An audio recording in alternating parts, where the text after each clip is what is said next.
निकालाची घडी आता जवळ आलेली आहे आणि शिवसेनेमधल्या आमदार अपात्रता प्रकरणाचा निकाल उद्या विधानसभेचे अध्यक्ष राहुल नार्वेकर जाहीर करतील। निकालातले ठळक मुद्दे बुधवारी विधान भवनात वाचले जातील आणि त्यानंतर सविस्तर निकालानंतर संबंधित राजकीय पक्षांना हा निकाल कळवला जाणार आहे। या निकालावर शिवसेनेतील दोन्ही गटांचं भवितव्य ठरणार आहे। मुख्यमंत्री एकनाथ शिंदे यांच्यासह त्यांच्या गटातील 16 आमदारांचे राजकीय भवितव्य ठरवणारा हा निकाल उद्या दुपारी 4 वाजता लागेल। त्यासोबत उद्धव ठाकरे यांचंही राजकीय भविष्य उद्याच ठरणार आहे, त्यामुळे या निकालाकडे सर्वांचं लक्ष लागलंय।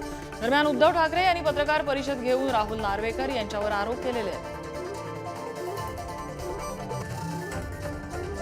दरम्यान या सुनावणीवरती आणि उद्धव ठाकरे यांच्या आरोपांवरती अध्यक्ष राहुल नार्वेकर काय म्हणालेले आहेत आपण बघूया। कोर्टात जायचा अधिकार प्रत्येकाला आहे, पण मला तरी आजपर्यंत असं झालं नव्हतं कोर्टात गेले आणि दुसऱ्या तासाला सर्व्हिस झाली। म्हणजे सर्व्हिस करून कोर्टात जाऊन काय दबाव पडणार नाहीये माझ्यावर। माझी बाजू ही अत्यंत मी जे कार्य करत आहे ते अत्यंत कायदेशीररित्या योग्य आहे। कुठेही कायद्याच्या तरतुदींची मोडतोड झालेली नाहीये आणि निश्चितपणे माझा निर्णय हा कायद्याला धरूनच असेल। निकाल हा निश्चितपणे आपण दिलेला वेळ मर्यादेतच घेऊ। विधिमंडळातील कंत्राट कर्मचारी जे आहेत त्यांची परमनंट नियुक्ती करणं आणि जी 132 पदं रिक्त आहेत त्या संदर्भातही लवकरात लवकर बोर्डाने निर्णय घेणं या संदर्भात चर्चा प्रलंबित होती। ती पूर्ण करण्यासाठी मी मुख्यमंत्र्यांना भेटलो, परंतु जी लोक स्वतः माजी मुख्यमंत्री झाली आहेत, ज्यांना विधिमंडळ अध्यक्षांच्या कार्याची माहिती असावी, विधानसभा अध्यक्षांच्या कार्याची माहिती असावी, त्यांनीच जर का असे बिनबुडाचे आरोप केले तर त्याचा हेतू काय आहे हे आपल्या सर्वांना स्पष्ट समजलं असेल। दरम्यान या सगळ्या संदर्भात उद्धव ठाकरे आणि देवेंद्र फडणवीसांनी काय प्रतिक्रिया दिली आहे बघूया। 31 डिसेंबर ही त्यांनी तारीख शेवटची दिली होती। ज्या पद्धतीने ही एकूण सुनावणी चालली होती त्यांच्या समोर, तेव्हाच आमच्या लक्षात आलेलं की हा वेळकाढूपणा चाललेला आहे। 31 डिसेंबर जवळ आल्यानंतर अचानक लवादानी सांगितलं आम्हाला वेळ वाढवून पाहिजे आणि ती वेळ सर्वोच्च न्यायालयाने, कारण हा अधिकार त्यांचा आहे, 10 जानेवारीपर्यंत दिली। आता उद्या 10 जानेवारी माझी अशी अपेक्षा आहे की उद्या 10 जानेवारीला रात्री 11:59 आणि 59 सेकंदापर्यंत ते वेळ खेचतील आणि त्याच्यानंतर सुद्धा आणखीन वेळ काढूपणा करण्याचा ते प्रयत्न करतील। मला एवढीच अपेक्षा आहे की योग्य कायदेशीर अशा प्रकारचा निर्णय माननीय अध्यक्ष देतील। आमच्या शिवसेनेची बाजू ही अत्यंत भक्कम आहे।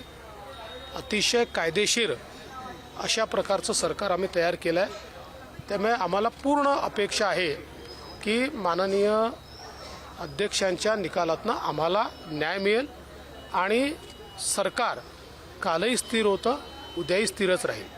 जर तर असं काही नाही। आता बघा, आमच्याकडे तुम्ही बघितलं असेल, आता आमच्याकडे आमचे 116-17 तर आमचे अपक्ष धरून आमच्याकडे पुन्हा 40-42 आमदार दादांचे आहेत आणि 42-25 आमदार आमचे शिवसेनेचे आहेत। म्हणजे आमची संख्या जवळपास 200च्या वर आहे, 210च्या जवळपास आमची संख्या आहे।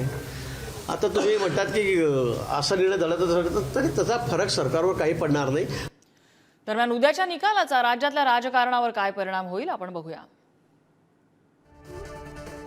निकाल एकनाथ शिंदेच्या बाजूने लागला तर त्यांच्या सोबतच्या आमदारांना अभय मिळेल। एकनाथ शिंदेचे आमदार पात्र ठरल्यास 2 महत्त्वाच्या गोष्टी घडू शकतात।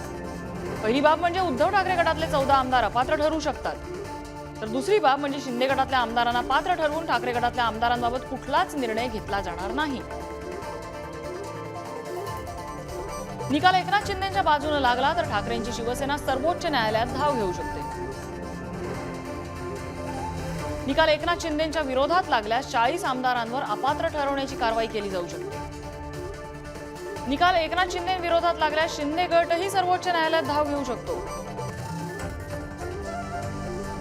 दरम्यान या निकालावरती कायदेतज्ञ उल्हास बापट काय म्हणालेले आहेत आपण बघूया। दोन्ही अत्यंत क्लिअर आहेत पोझिशन, कॉन्स्टिट्यूशन। मी फक्त कायद्याचं सांगतोय की शिंदेच्या विरोधात गेला तर ते डिस्क्वालिफाय झाले, नवीन सरकार येऊ शकतं किंवा राष्ट्रपती राजवट येऊ शकते। ठाकरेंच्या विरोधात जाऊ शकत नाही, कारण आपल्या इथे 10व्या शेड्यूलमध्ये स्पष्ट शब्दात लिहिलंय की 2/3 लोक जर का बाहेर पडले तर उरतात जे जात नाहीत बाहेर त्यांचा वेगळा राजकीय पक्ष निर्माण होईल आणि त्या पक्षावर बाहेर पडलेल्यांचं वर्चस्व राहत नाही. त्यामुळे यांचा वेगळा पक्ष झालेला आहे, तो छोटा पक्ष म्हणून राहील, त्यात ते डिस्क्वालिफाय होऊ शकत नाहीत.